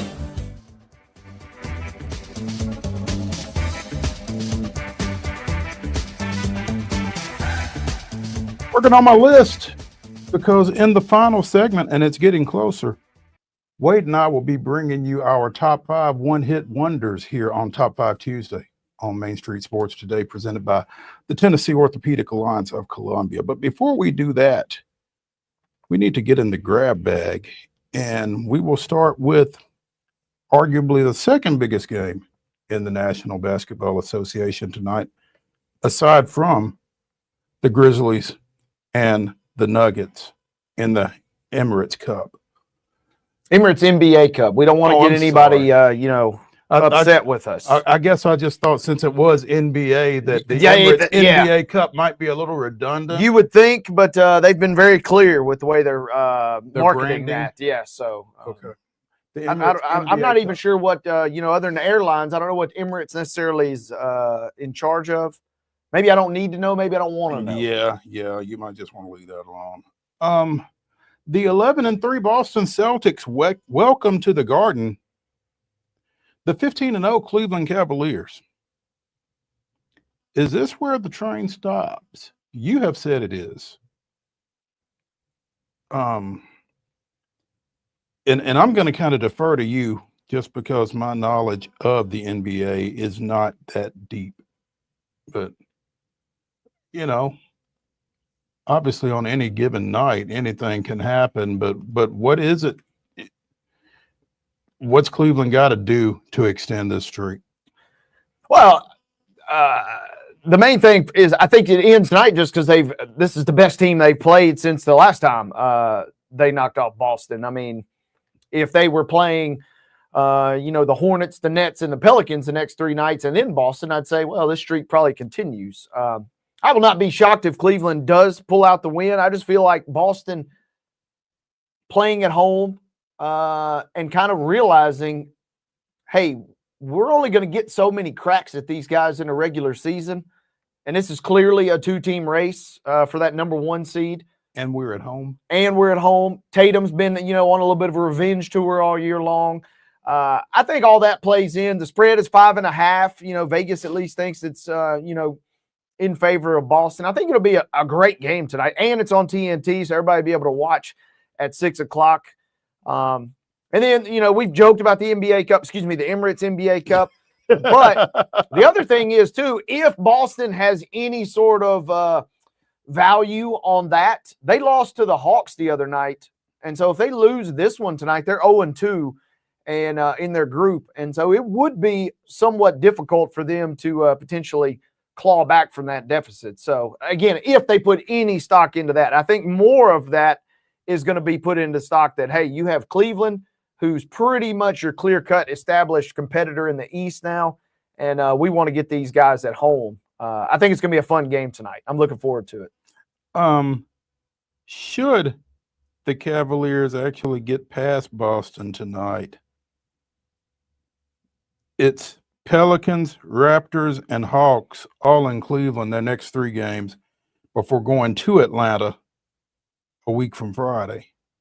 So they could put this thing out there a little bit if they are able to get past tonight before Boston goes to Cleveland on December 1st. They will have a chance. And again, we're fixated on it just because of the novelty factor. Sure. And why not, right? I mean, it's a great story. It's a cool story. But even more impressive than that is the fact that, it's going to take a big collapse or a big turn of events for it not to be Boston and Cleveland. And, the 1 and the 2, largely the same, it feels like, especially in the Eastern Conference, where the rest of that conference is kind of watered down. But if you can get the 1, obviously you would want it because then you get that extra home game when you hypothetically do meet in the Eastern Conference Finals. So I think it'll be fun. I think it'll be entertaining. To your point, too, Mary Austin's side of the family, all from Cleveland. Their parents just got back. They were on this crazy 2-week cruise where they left from Europe and ended up all the way back in the United States. And the first thing her dad said at dinner Sunday night, he said, "Man, how about the Cavs? They're undefeated." And he's been at sea for like 2 weeks with no. He's like, "What's their record?" You know, I think they were like 10-0 when he left. And I said, "Hey, they're 15-0." So he's pumped. The city of Cleveland is pumped. And that's, you know, something to be excited about for them, because they were a team that kind of snuck up in the race last year over the course of the regular season. And with a healthy Darius Garland, they've kind of dared to dream a little bit here through these first 15 games. I think it's going to be an electric game tonight. It's, you know, I don't typically go out of my way to watch NBA during the regular season in particular, but I think I'm going to try to make sure I'm somewhere where I can see this. This is a 6 o'clock tip Central Time, and where can we see it? TNT tonight. TNT. Yeah, tonight. it's on the main dog tonight, so you'll be able to watch it. Okay. All right. Sounds good. Tough news coming out of Chicago. 3-time NBA All-Star Bob Love, one of 4 Chicago Bulls players to have their numbers retired, died yesterday at the age of 81. He had been battling cancer. Bob Love, Jerry Sloan, Scottie Pippen, and Michael Jordan are the 4 players that franchise has honored by retiring their numbers. 12,623 career points with the Bulls, 3rd behind Jordan and Pippen. Bob was a true legend and a beloved member of our family during his 9 remarkable seasons with the Bulls. Bob was a 3-time NBA All-Star, a tenacious defender, and a cornerstone of our team. With his number 10 jersey hanging in the United Center rafters, his on-court achievements are forever etched in history. But Bob's impact transcended basketball. He became an inspirational figure and a passionate community ambassador for the Bulls, dedicating himself to charitable causes and uplifting countless lives with his motivational speeches. We're profoundly grateful for his enduring contributions and legacy, both on and off the court in Chicago. Louisiana native, played basketball and football at Southern, was actually on a football scholarship at Southern, but was a 3-time NAIA All-American.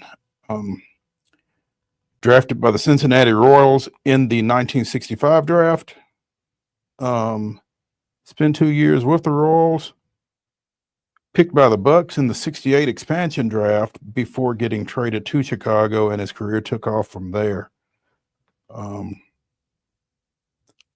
Finished up his career after a back injury with the Nets and the Supersonics.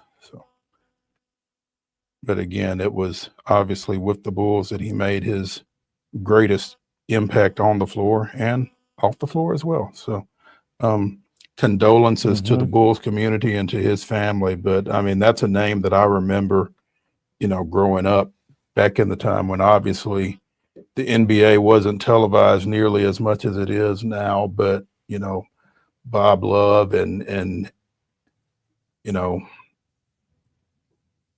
the big forward for the Bullets, not Wes Unseld, Elvin Hayes played at Houston. You know, they have wars, and that was, you know, again, the NBA wasn't on every week. The league was a lot smaller. You know, you'd get to see a game on the weekend, that kind of thing, but it was always fun to watch. And I remember him being, you know, one of the dominant players in the league through that stretch. So again, that was just something that we wanted to be sure and mention here. Absolutely. So the Lakers apparently are planning to erect a statue honoring Pat Riley sometime in 2026. And Pat Riley has to be asking them, who are y'all using? Who's in charge of this? Because if it's the guy that y'all use for Dwayne Wade, count me out. Yeah, that was my immediate thought when I saw this headline was who's in charge of putting this thing together, because and Pat Riley especially, you know, he's got that cool look. He really does. That if it ain't done a certain way, it feels liable like to take a sledgehammer to it. It ain't gonna be pretty if it's not perfectly reenacted. Riley will be the 8th person with a statue in Star Plaza outside Crypto.com Arena, alongside KAJ, Kareem Abdul-Jabbar, Magic Johnson, Jerry West, the logo, Elgin Baylor, Shaq, Kobe, and longtime play-by-play voice Chick Hearn. So, yeah, they worthy of a trophy or worthy of a statue, but also needs to be done properly. Especially given his connection to the Heat. Good. Hey, we got a guy, Pat. No, you don't. You don't. No, you don't. I know that guy because he did the one for D Wade. Yeah, so. we're gonna. Ronaldo has probably got some comments that he's going to chime in with. Hey, Pat, please do not let this guy get a hold of your bust here. So no, thank you. You made some money yesterday. Cha-ching, baby. I'll let you talk about it. Well, Paul Skeens was the Rookie of the Year, and it was an up and down journey because, like we talked on this show, especially yesterday, he wins the Rookie of the Year, but there was a lull, especially in the second half of the season, where they were taking innings from this guy for good reason. He is your future of that franchise, and so I didn't know if it would hold up, but and I was kind of surprised to see him end up winning that thing because we talked about how great Jackson Churio is, obviously, but more than him, it felt like Jackson Merrill for the Padres, for a winning program, for a winning franchise, this season. He had done so much, felt like maybe he was going to sneak in there and get it. So kind of cool to see Skeens win it. I mean, he ended up being a finalist for the Cy Young Award, too. I mean, this is going to be crazy to think about. There's no way it feels like that his trajectory continues on the same way that it started, right? I mean, it doesn't feel like there's any way possible. Famous last words. I mean, if it does, we're talking about the greatest pitcher in the history of the game, the path that he has started out on, because it just doesn't feel like there's any way that he can keep this up for at least at this level for the duration of his career. But what a first year it was, first half of the season, really, or latter half. 23 of 30 first place votes went to Skeens. Merrill getting the other 3. 11 and 3 with a 1.96 ERA, 170 strikeouts, and 133 innings. National League starter in the All-Star game. The first Pittsburgh Pirates Rookie of the Year since Jason Bay in 2004. One of 5 players selected with the number 1 pick in their respective draft to be named Rookie of the Year. And you would think it would have been more than that. But Houston's Carlos Correa in 2015, Bryce Harper in 2012 with the Nationals, Darryl Strawberry in 1983 with the Mets, former Kingsport Met, by the way, and Atlanta Braves third baseman Bob Horner in 1978.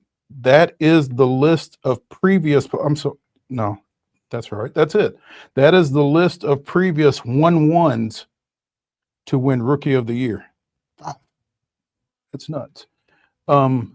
Yankees pitcher Luis Hill was named American League Rookie of the Year. No money made on that one. No action on the American League side. I did have a buddy that was singing the blues as Colton Cowser. He would have made a real killing because he had a Skeens Cowser parlay that that did not. So thoughts and prayers to my buddy Robert Council there. But yes. A few weeks ago we mentioned Tyreek Hill leaving the men's basketball program at Memphis in search of his 5th team in 5 years. Tyreek Smith. I'm sorry. I said Tyreek Hill, didn't I? No. My bad. Tyreek Smith. I just shook Heather up. Well, I was getting ready to say, I was like, wait a second, where is he going? The Dolphins are starting to play well right now. Yeah, right. No, my bad. Tyreek Smith. Excuse me. Tyreek has landed in the Little Apple. He has enrolled at Kansas State, will redshirt this year, and will have 1 season of eligibility remaining. Again, this will be his 5th team in 5 years. He's there's something about the Big 12 though, because Texas Tech, Oklahoma State, and SMU prior to his arrival at Memphis, where he left on the day of Memphis's season opener against Missouri. So never played at Memphis. You know, getting a little bit of a, like you said, a little bit of a Big 12 tour. You're just a little sampler platter of the Big 12, so to speak. Dude likes the Midwest, I Man. guess. Power to him. But you know, 5 teams in 5 years, and again, I'm on record. I'm for the players having the freedom of movement. I'm for the players getting paid. This is ridiculous. Yes, it is ridiculous. Full disclosure, I'm a little desensitized to it. At Martin Methodist, this happens a lot at the NAI level because of so many international kids. But you don't see kids at 5 different schools. A lot of time. Well, you don't see a lot for sure, but it does happen. And what it is, especially for the international students, okay, I've visited Nashville by coming to Pulaski. We've had kids that transferred to New York, then they transferred to the Midwest, then they're out. I mean, it does happen in the international sense, but that's NAI. Recruiting is a little more loosey-goosey. They're trying to even get a rein on it. But at this level, it just seems like, come on, man, what are we really talking about at this point? Well, and what never gets talked about is, transcripts and classes transferring and that kind We of didn't thing. come here to play school. Just don't forget that. I mean, and the crazy thing that just made me think of it too is so much about basketball is your age, right? I mean, we see so many kids turning pro and so many folks declaring for the draft that end up not getting drafted or barely getting drafted. It feels like if this guy had any sort of future at the next level, the move wasn't to bounce around unless you are a consummate. Maybe he's a student of the world. Maybe we're gonna find out that this guy's getting like 5 degrees, and the joke will be on us. It doesn't feel like that though. It does not feel like. But if you're not going to do that, why not just go ahead and declare and at least start stacking some paper overseas at that point? Get something going. Right. Athletes Unlimited set to play its 2025 season at Nashville's Municipal Auditorium. Got a big get earlier today as Las Vegas Aces 6th woman Alicia Clark has signed on to play in the league. One of a number of players with local ties that are set to take part in season 4 of AU Pro Basketball. Tennessee's Jordan Horston also set to play in the month-long season that starts in February, which is closer when I say that than I realize. Former Hillsborough High School standout Isabel Harrison, as well as Dory Harrison. Megan Simmons, who also played her college ball at Tennessee, are all signed. Sydney Colson, Lexi Brown, Kirsten Bell from Florida Gulf Coast, Elisa Peely, who played at Utah and is now with the Minnesota Lynx, former South Carolina standout Victoria Saxton. So they are amassing quite a showcase in terms of talented players that will be taking part in this season for Athletes Unlimited. Again, the 24-game season goes from February 5th to March 2nd, and single game tickets are on sale right now. So be sure and go check that out. This is going to be wild, man. The way they do it with the 4 teams and the points, as Sherry Kemp came on and explained, and the top 4-point getters each week get to draft for the following week's teams, and that's why the league signs the players. They're not signed by a team. So I guess there will be a draft each weekend, right? Well, I guess there will be a season opening draft as well. Yeah. I guess they'll assign captains for the first right there week, at the maybe. beginning. Yeah. So this is I think it's going to be really fun to watch. And again, while Cherie didn't necessarily want to tie AU to WNBA prospects, I think this will certainly be a dry run that the WNBA will be paying attention to as to whether or not there is a market for women's professional basketball in this community. Feels like it's a dry run, and it feels like if it's not a dry run and they've already advanced beyond that, it's a chance to maybe get some of your logistics down, right? How would we want to do this on a game day? What would go here? How would this look like? And then on the flip side, obviously, great, obviously, for the players that have kind of been, quote unquote, established already in the WNBA. But this is, of course, a way for those that are kind of those tweeners, those that are maybe even still playing internationally quite a bit. This is a chance for them to maybe show their stuff here. Yeah, and an opportunity for some of them to make some money without going overseas, which I don't think these days can be overstated. So let's take a break here on Main Street Sports Today, presented by the Tennessee Orthopedic Alliance of Columbia. When we return to the Lee Company studios, it'll be the final segment. It'll be Top 5 Tuesday. One-hit wonders. Stay tuned when we come back.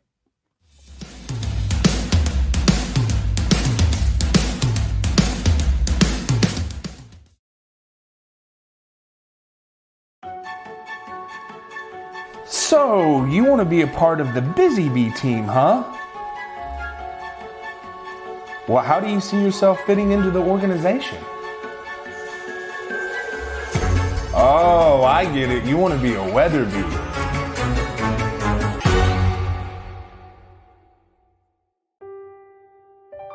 This holiday season, the largest lantern festival in the country returns to Nashville Zoo. Experience more than 1,000 all-new, handcrafted lanterns, towering creatures, magical worlds, and a North Pole village. At the center of it all, the Smashville Ice Rink. Welcome back to Zoolumination at Nashville Zoo. Bigger, brighter, and better than ever.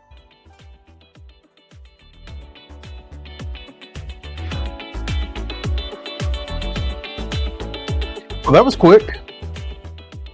Didn't give me as much time as I needed. Producer Mark is quick. Well, I think producer Mark is ready to get into this final segment. It is Top 5 Tuesday here on Main Street Sports Today, presented by the Tennessee Orthopedic Alliance of Columbia. And it is time for Top 5 Tuesday, presented by MIDSOUTH 5 Fitness. 2 great locations, one in Franklin, one in Columbia. Whatever shape it is that you are in as we approach the Thanksgiving holidays, Dallas Steele will get you in a better one. You can find him at Steele Athletes, STEEL athletes.com. Without further ado, Top 5 one-hit wonders. Wade, the floor is yours. Well, first of all, I am curious. We like to have a little backstory on the topic. Were you just cruising down 65? I kind of have a list because typically we have such a hard time coming up with topics. And so when I think of something, I've got notes in my phone. It's titled Top 5 Topics.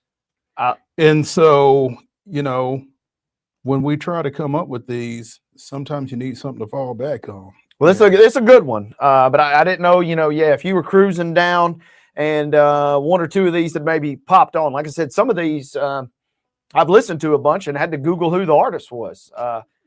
First, though, just a couple weeks ago, we were at MTSU. And the fact that there are kids dancing to Macarena in 2024. In 2024, and knowing all the moves.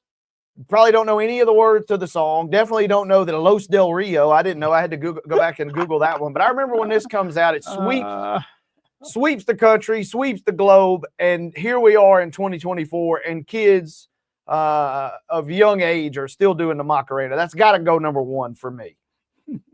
You think their parents are teaching them those moves? Where do you I think they definitely get saw, that? I don't know what school it was, but I was coming down from the second level at one point, and there was a school teacher that was showing kind of the moves, but some didn't need it. You can tell that some kids, yeah, they got some good parents. They already knew. Yeah, absolutely. My number one is going to be the classic, probably the first rap song that hit it big.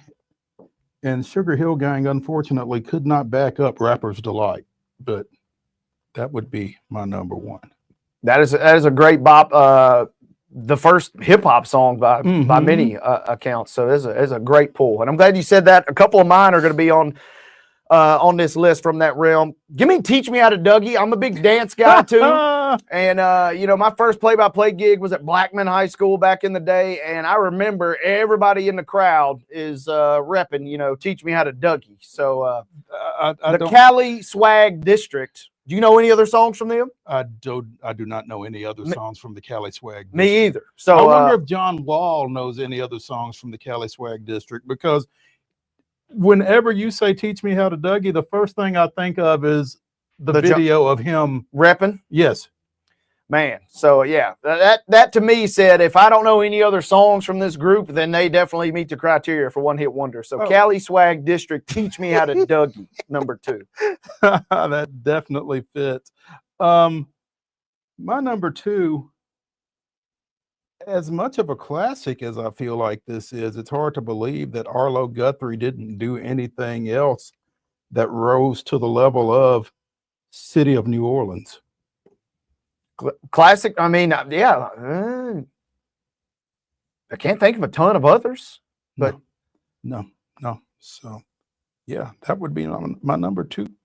Number 3 for me. I know producer Mark probably had this on CD and probably still has it on CD in his car. Tub Thumping. Chumbawamba. Gracious. They'll be singing when we're winning. He gets knocked down, but he gets back up again. That is the definition of a one-hit wonder. Maybe producer Mark knows like all the backstory of Chumbawamba, but I doubt it. I certainly don't. So again, same deal. If you can't name another song by that group, then I feel like you don't do it. So give me Tub Thumping from the album Tub Thumper. From Chumbawamba for my number 3 there.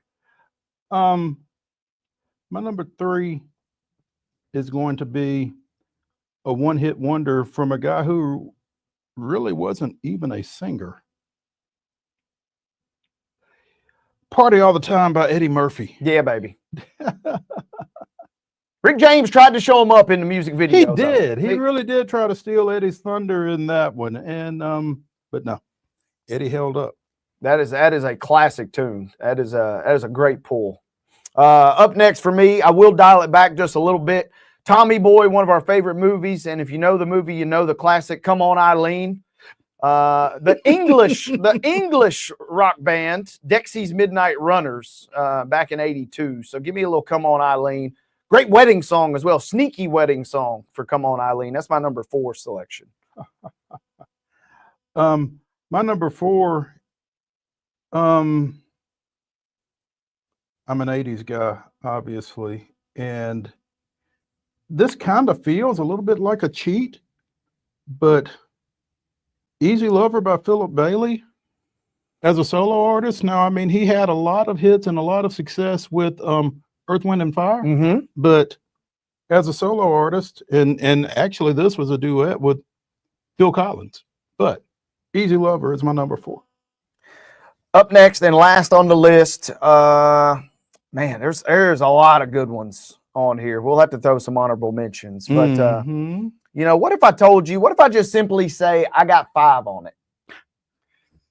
You already know the notes, and Jordan Peele's done a great job from the Us with the remix that's kind of brought that song back. But give me Looney's Back in the Day with I Got 5 on it. Scott Combs, Where You At? That's one of his favorite all-time tracks. Classic one. Again, I can't name another tune, but it's an iconic one. Who is it? That's Looney's, right? Luniz. L-U-N-I-Z. Loonies. I may not even be pronouncing that right. That's how off the grid Loonies is. But when you hear that note, my buddy Daniel Nichols, that's his ringtone. I mean, when you hear those notes right at the beginning, you know what song it is, and you know what you're in for. That is a great tune. You know, when you set it up like that, that gets me to my number 5. Queen had a little bit of a hard time with this one. The start of it in particular. Ice Ice Baby by Vanilla Ice. Yeah, some lawyers. There will be lawyers. There will be lawyers. Absolutely. Yeah, that's my number 5. It just edged out Chris Isaac's Wicked Game, actually. But as you talk about honorable mentions, as I'm sitting here just looking at this list, Rico Suave by Geraldo. Oh, okay, okay. Gerardo, excuse me, Noel. I had Bone Crusher, Never Scared on there. I told you I had a little bit of a hip hop flavor to my list here. That one was even on Madden, but I don't got many other Bone Crusher on here. And then Aha, Take on Me is obviously about as good as it gets as far as a one-hit wonder. This was a great category. We could go 10 deep. We could go 10 deep, and we could go for a couple of top 5 Tuesdays at this rate. Yeah. Mark Cohn's Walking in Memphis. Elite track. That's one of my all-time favorite karaoke tunes. And I can never, I find myself on Beale Street thinking about that song a lot. Man, you get me in my feels here. solid. The Grizzlies play the Nuggets tonight. I mean, man, I feel bad for not having that on my list now that you say that, because that one will get you in the feels. Big time. Man, this didn't take as long as we had expected. Well, I'm pulling up some other ones too. 96 Tears. That's a good one. Question mark in the Mysterians is an elite throwback. I feel like this is one that's in your wheelhouse as I'm scrolling through the 90s list on Wikipedia. Back to the Hotel. I mean, it's pretty solid. Pretty solid. This list contains Norman Greenbaum's Spirit in the Sky, which near and dear to our hearts, covering college or high school football as much as we do. Hadaway, What is Love? I feel like that's on producer Mark. Big Night, the Roxbury guy, I'm sure producer Mark is. So this is a great list. Speaking of great karaoke tunes, this was as a young whippersnapper, as a young prankster. This is my favorite. The Champs, Tequila. Great karaoke song, especially if you're nervous about karaoke because there's only one word. So shout out to the Sandlot for introducing that one into my life. So are you a karaoke guy? Not as much anymore, but back in my wilder, more renegade days. Come and Get Your Love by Redbone on there is a good one. I mean, I'm just on a random Reddit list, and these are all Play That Funky Music. Play That Funky Music is, we were probably remiss in not having that on our list. Ditto for Werewolves of London by Warren Zevon. Now, that is a great tune. At WKSR, when I first started, there was like 15 songs on my first talk show. They said, you got to play a few songs every now and again in between your segments. And so that one was in heavy rotation well before that other guy did a remake of it. Man, I'm still scrolling. Groove is in the Heart. Elite. Quad City DJs. Space Come Jam? On Ride the Train. Well, Come On Ride the Train up there as well. That's an elite wedding song. Return of the Mac, probably not a big wedding song by Mark Morrison. Probably not. No, that one's tough. This is one that you always want to karaoke, but it's tough to pull off. But Biz Markie, obviously, with Just a Friend.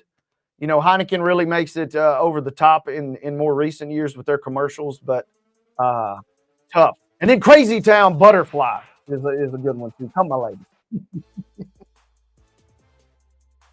This is good. I mean, this list is never ending. It's really not. It's a deep list. So, but we'll wrap it up right here. Thanks for joining us here on Main Street Sports Today, presented by the Tennessee Orthopedic Alliance. Tainted Love from Soft Cell. Producer Mark wants us to shout it out. So there we go. Top 5 Tuesday brought to you by MidSouth 5 Fitness. 2 great locations, one in Columbia, one in Franklin. Thalys Steel, steelathletes.com. We'll see y'all at 2 o'clock tomorrow.